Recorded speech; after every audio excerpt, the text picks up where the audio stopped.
Oke, pertempuran besar Wano Kuni ini sudah dipastikan akan berakhir di chapter 50 nanti. Kaido sudah diambang kekalahan oleh Luffy Bakasenjo kita kemarin itu, bahkan dia sudah nyemplung ke kawah magma itu.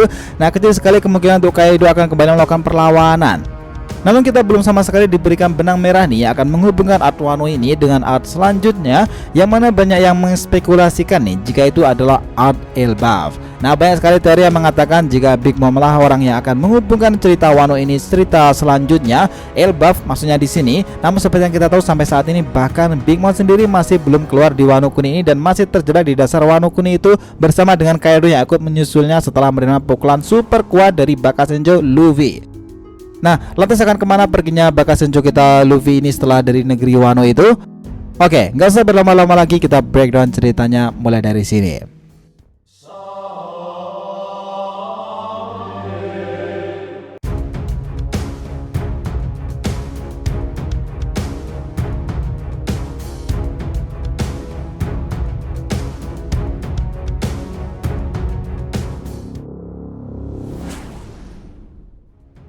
Hai guys, welcome back to the TV channel. Nah, kali ini kita akan membahas mengenai jembatan Monkey D. Luffy untuk menuju Laugh-Tale. Nah, semua sudah dipersiapkan oleh bajak laut di masa lalu, Roger, serta yang saat ini Akagami no Sang. Nah, biar nggak salah persepsi silahkan simak sampai akhir ya. Sampai saat ini kita tahu jika hanya bajak laut Roger lah yang satu-satunya sudah berhasil membuka semua salinan road poneglyph serta menginjakan kakinya di pulau terakhir Laugh-Tale. Dan kita juga tahu jika bajak laut Roger adalah orang-orang yang mengetahui semua sejarah dunia yang sebenarnya, mulai dari abad kekosongan, pemerintahan dunia, bahkan sampai dengan Joy Boy. Semua sudah mereka pelajari dan ketahui kebenarannya. Namun yang menariknya ini adalah reaksi yang mereka perlihatkan setelah mengetahui semua kebenaran di pulau Laugh-Tale itu. Seperti yang kita tahu nih, mereka semua pada saat itu melihat harta paling dicari dunia One Piece itu hanya tertawa. Entah apa sebenarnya harta tertinggi One Piece itu sampai buat mereka bisa tertawa sampai seperti itu. Selain itu pula, kita juga tidak tahu bagaimana kebenaran dari sejarah abad kekosongan yang selama ini dirahasiakan oleh pemerintahan dunia. Entah pihak mana yang salah, memang benar pemerintahan dunia seperti yang dirumorkan ataukah justru kerajaan kuno itu sendiri. Kita masih belum mengetahui kebenaran yang sebenarnya.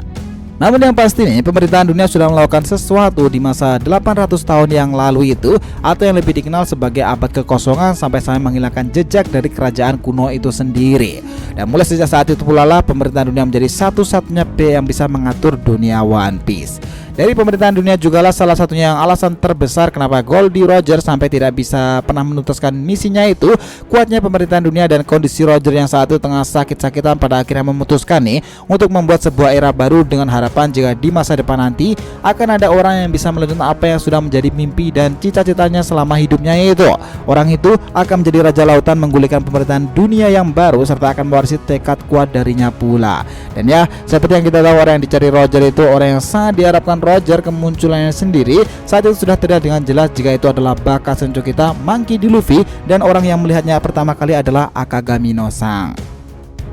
Dari awal perjalanan ini sampai saat ini Luffy itu sudah bertemu dengan beberapa mantan anggota bajak laut Roger. Seperti yang kita tahu Luffy menjadi bajak laut seperti sekarang ini karena kekaguman dengan sosok Sang.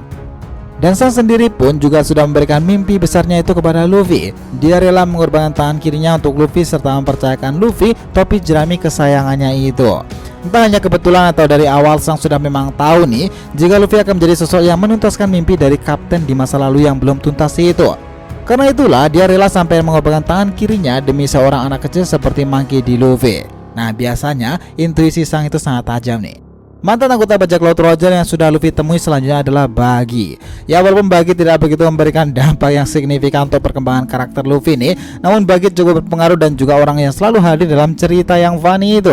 Banyak yang berpendapat jika Buggy akan terus muncul sampai akhir dari cerita One Piece sendiri nantinya, dan juga akan menjadi orang yang berperan penting dalam mengungkap kebenaran One Piece itu sendiri. Selanjutnya adalah Crocus. Nah, dokter dari bajak laut Roger di masa lalu itu, Crocus adalah orang yang memperkenalkan log post kepada kita semuanya. Dan dari Crocus pula lah pertama kali kita mengetahui jika Laugh-Tale adalah pulau terakhir. Dia memberikan arahan untuk menuju pulau terakhir itu menggunakan log post. Oke, orang selanjutnya yang Luffy temui adalah orang kepercayaan dari Roger itu sendiri, Raja Kegelapan Meio Silverhailing. Nah, salah satu karakter yang juga berperan sangat-sangat besar nih dalam kehidupan Luffy serta perkembangan karakternya itu menjadi seorang bajak laut yang handal. Tanpa Rayleigh, kemungkinan Luffy tidak akan bisa seperti saat ini sampai bisa mengalahkan orang seperti Kaido atau bahkan Don Quixote Doflamingo. 2 tahun lamanya Luffy berlatih secara privat nih dengan Rayleigh di Pulau Rusukaina itu dan belajar tentang haki, konsep dari haki sendiri serta 3 bentuk dari haki. Rayleigh jugalah orang yang sudah membantu Luffy dan krunya untuk berlayar menuju dunia baru. Dan satu orang yang merekomendasikan Rayleigh untuk melihat bocah itu adalah Kagamino-san. Lagi-lagi sang ya. Sampai saat ini membaru sang bagi Crocus dan juga Silver Rayleigh, sang mantan wakil kapten bajak laut Roger itu yang sudah Luffy temui di sepanjang perjalanannya. Namun kedepannya tentu kita berharap juga Luffy masih akan bertemu dengan mantan kru bajak laut Roger yang lainnya. Scuba Gaban mungkin. Dengan munculnya Luffy yang jelas-jelas mewarnai tekad dari Goldie Roger itu, maka sudah tidak diragukan lagi jika semua kru Roger yang masih tersisa sampai saat ini sangat membantu Luffy untuk mewujudkan impian dari sang kaptennya, atau lebih tepatnya adalah untuk menuntaskan apa yang belum dituntaskan oleh Goldie Roger di masa lalu. Dan uniknya semua krunya itu membantunya. Nah, itulah mengapa kru bajak laut Roger yang tersisa ini sangat penting untuk jalan cerita One Piece selanjutnya. Mereka selalu memiliki satu tujuan yang sama, yaitu untuk menemukan sosok berikutnya yang memiliki impian yang sama nih dengan mantan kapten mereka dan juga akan membantunya untuk menjadi seorang raja bajak laut. Kagamino-san adalah orang yang pertama kali menemukan Luffy, orang yang secara tidak langsung menjadikan Luffy seorang bajak laut.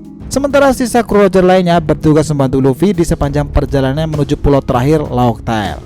Namun di sini tentu Sang adalah orang yang akan berperan paling besar pada nantinya. Selain dia adalah orang yang pertama kali menemukan Luffy, ada spekulasi juga yang mengatakan jika kelak Sang pula lah yang akan menjadi lawan terakhir dari Luffy sebelum menginjakan kaki di pulau terlahir Lauk Tale. Amin tidak akan membahas lebih panjang nih mengenai teori ini karena sebenarnya sudah admin buatkan video pembahasannya sendiri. Jadi untuk kalian yang penasaran bisa tonton aja pembahasan DRTV berjudul Mega Teori Sang Mencuci Otak Luffy dan Doktrin Buah Iblis. Is it make sense? Gimana menurut kalian?